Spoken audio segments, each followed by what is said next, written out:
Welcome to the Whiskey, Jazz, and Leadership Podcast. Subscribe now so you don't miss a drop of straight talk you can't get anywhere else. We discuss the whiskeys to drink, music to listen to, and what it really takes to be an effective leader.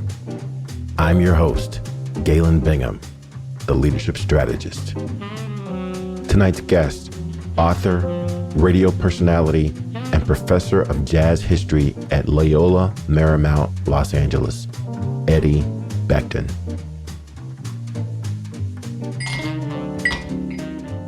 Hey, what you drinking?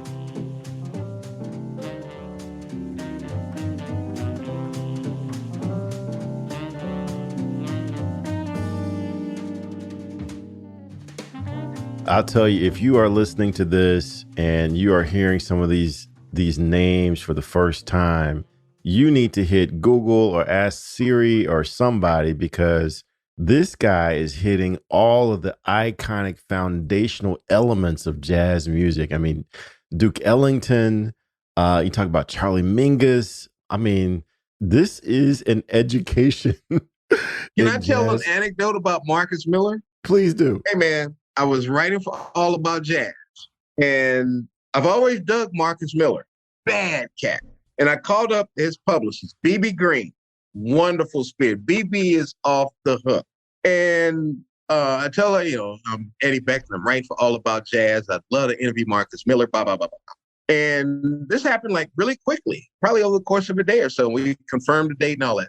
And Marcus reaches out to me and says, and not B.B. Marcus reaches out to me and says, hey, man, come over to the studio. He had a studio in the Santa Monica area. And it was on a Saturday, I think it was. He said, come over, 12 o'clock. He says, I have a recording session between 2 and 3, when everybody gets here, but I'm kind of anticipating around 2 or 3, blah, blah. First of all, I'm just amazed that dude let me come to his recording studio. I get there and one-on-one, no handlers, no musicians, nobody, one-on-one. Marcus Miller and I just talk about music. I'm doing this interview, right?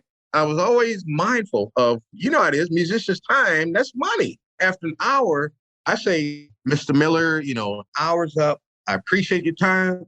He looks at me, he's like, hey, man, let's keep rolling. And we keep going until everybody's here. And that's like a side note for people who do qualitative interviews and things like that.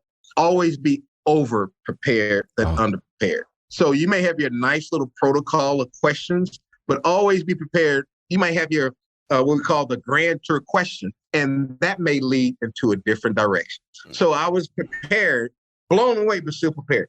So I'm like, Mr. Miller, I'm not trying to infringe on your time. And he was like, no, it's cool. Marcus Miller is, in my opinion, in my experience, one of the most generous cats I've ever met. And I'm not talking about just musically. I mean, period. Someone who has a lot of demands on his time. And the cat was just so giving. Just about a little over 2 hours, man. Wow. I have one more anecdote, man. I'm sorry. It's about Herbie Hancock. At the time, I lived in Dayton, Ohio, 1984. Jesse Jackson was running for president. He had a rally in Dayton, Ohio. And you know how it is. Jesse Jackson announces, I want to acknowledge, Herbie Hancock's father is in the audience, Jesse gives a speech. After the speech, everybody literally flies to Jesse Jackson. While they're doing that, I'm flying to Herbie Hancock's father. So now there's nobody to interrupt me. And I walk up to him, Mr. Hancock, it's a pleasure to meet you. I literally grew up listening to your son's music, And he says, why are you thanking me? I swear this verbatim. Why are you thanking me? I didn't do nothing. And I said, Mr. Hancock, in all fairness and respect, without you and Mrs. Hancock, we would not have had Herbie. And he said, young man, you all right. Fast forward that was like 84, I think. Fast forward to that, like probably 90-something.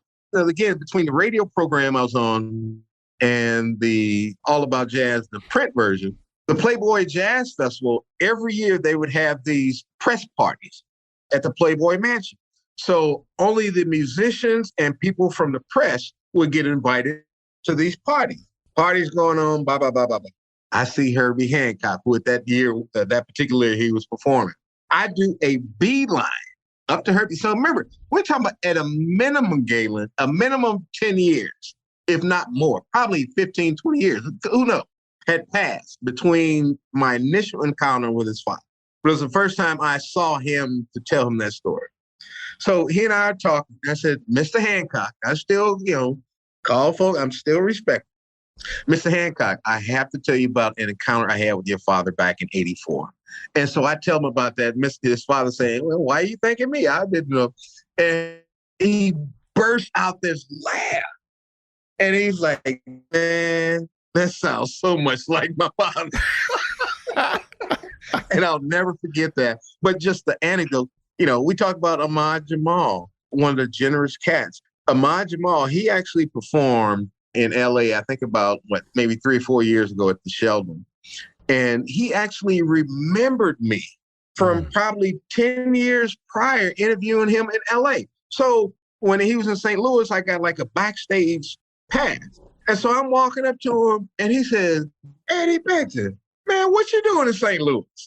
And his memory is impeccable. This dude remembered me after like 10 years or so from LA. And we started talking to the point where his publisher's like, Mr. Beck, we have some other people and we kept talking, and his publisher's like, y'all got to hurry this up. I'm telling you, Galen. I'll tell you someone else that I literally just got turned on to. This isn't more than 3 days old. And I saw this documentary on this guy, and I had to go look up his music. But Lee Morgan, talk to me a little bit about Lee Morgan, because a little bit of the story that I learned that this cat was playing with Dizzy Gillespie when he was 16 years old, and just the story behind his life, and then to be killed at 33. Tell me a little bit about Lee Morgan. So for the listeners out there, Galen and I, we're on Zoom.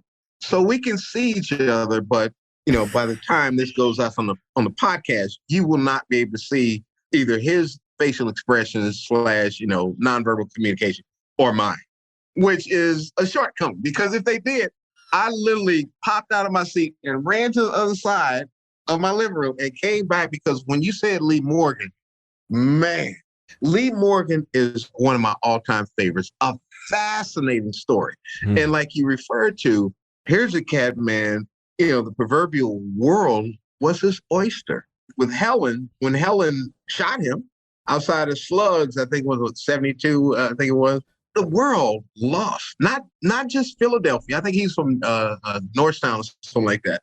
But Philadelphia or Pennsylvania, United States, the world lost a beautiful flower in the process of being fully bloomed. And I don't know if that metaphor makes sense, but that's how I look at it. This cat, the flip side of it is, especially for the listener, is not how long you hear as much as it is what do you do during the time that you're here. Oh my God. And during the time wait. Slow down, back up. You need to say that one more time. All right. When I think about Morgan, I think about it's not necessarily how long you're here. That's not as important as what you do while you're here.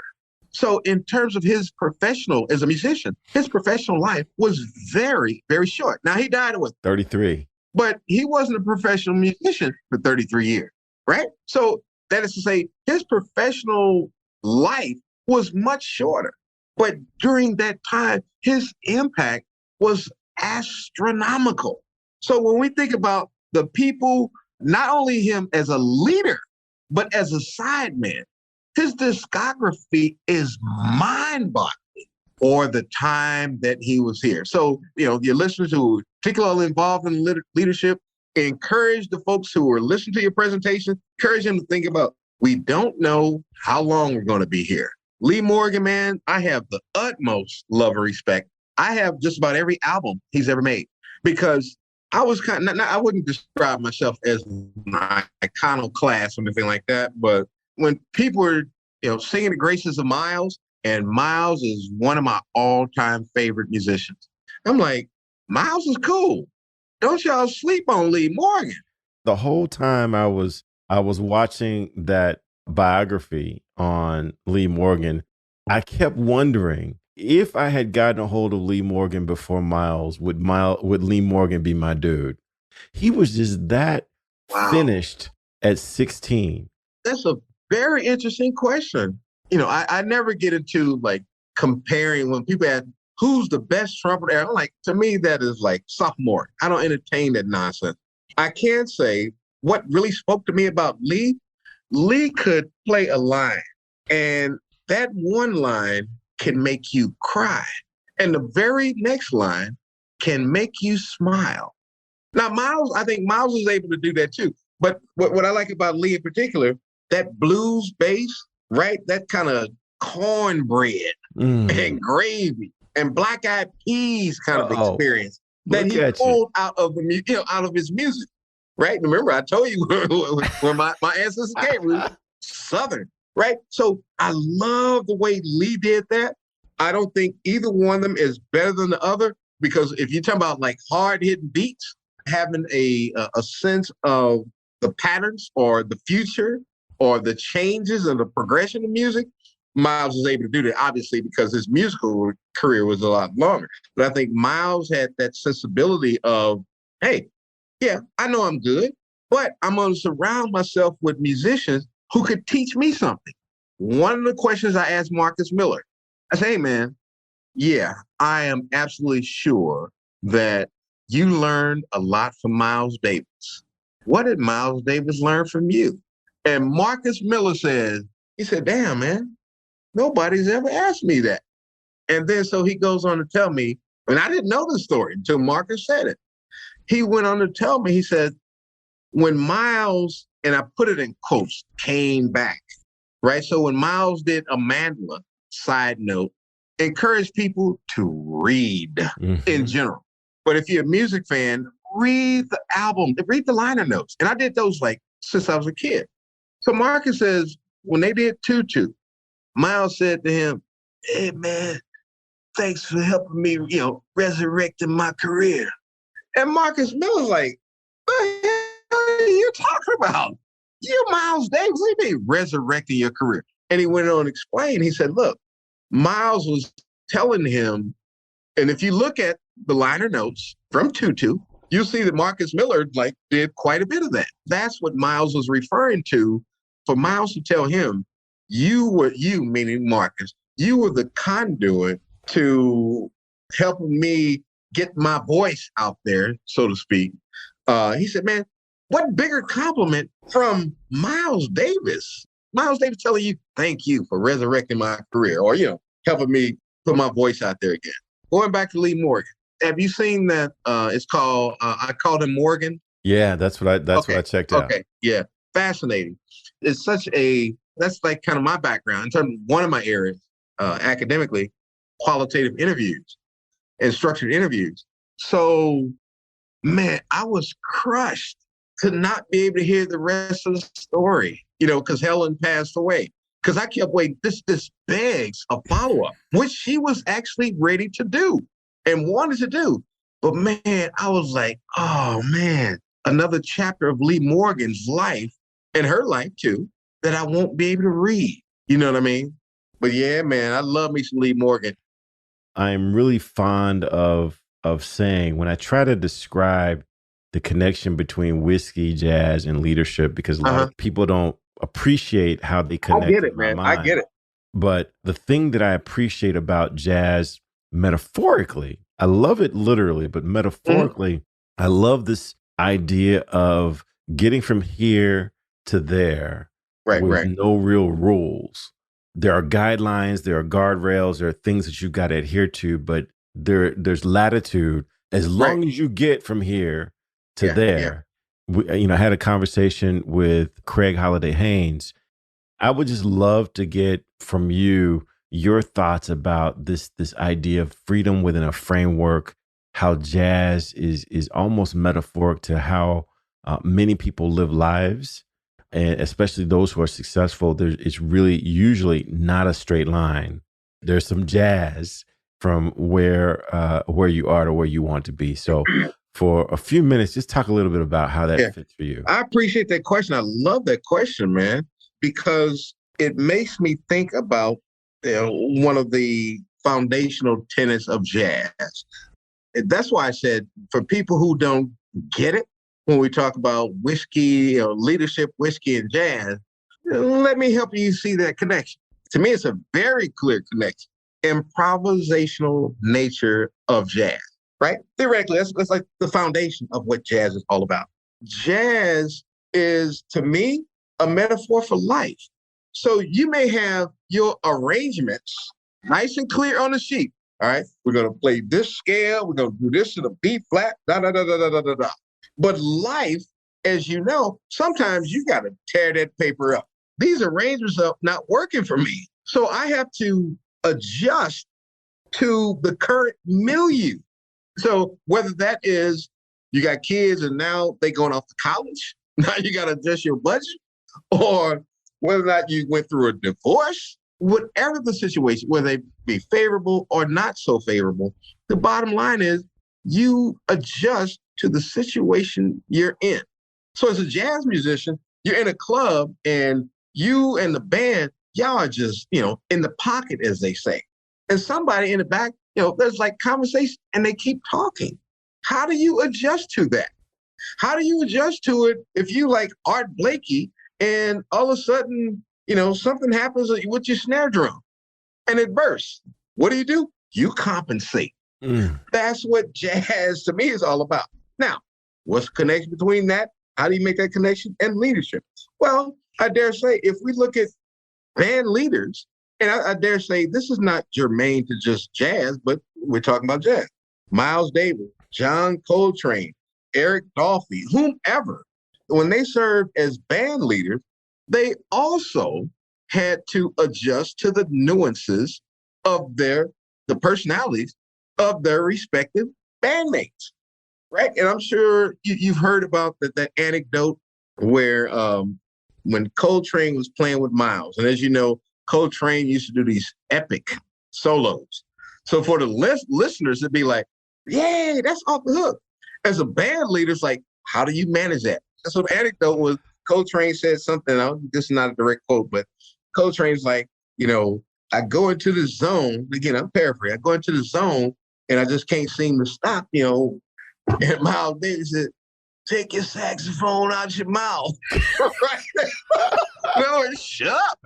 So that is what a leader does. A leader to me, now this is your lane more so than me, but I've been an educator for a long, long time. The theory and the praxis of leadership. So you could ascertain whether or not I'm on point with this. To me, a good leader, an effective, not necessarily good, but an effective leader, however you define whatever the parameters are, however you operationalize effectiveness.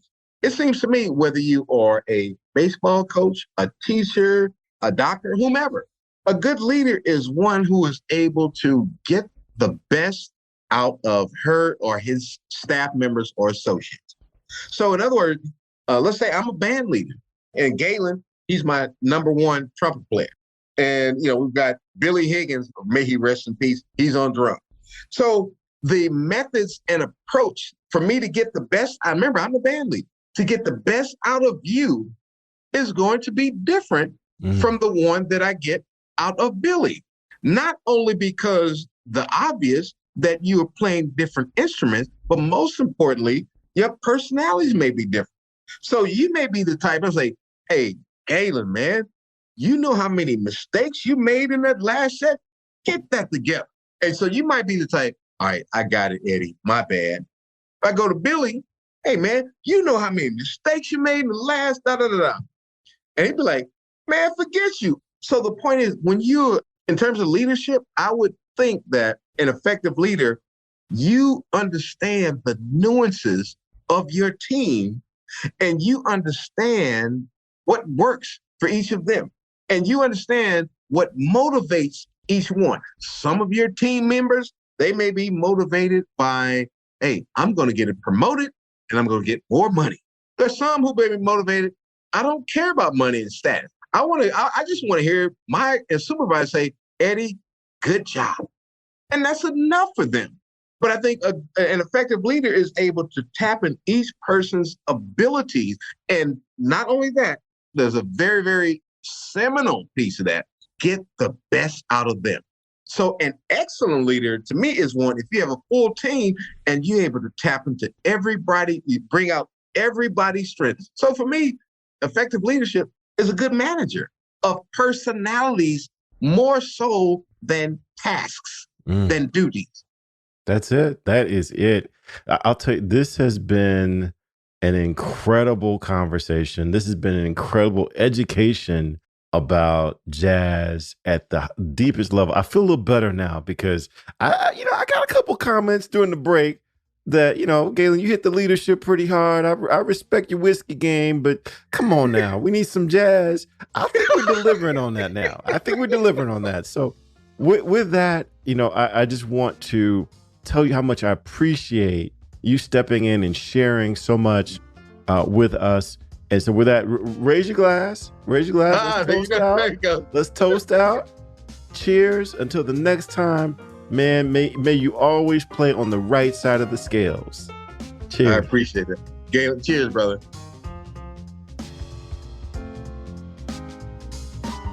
Hey, it's not too late. Hit that subscribe button so you're sure to catch the next episode.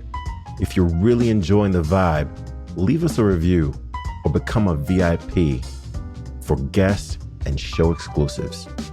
Cheers.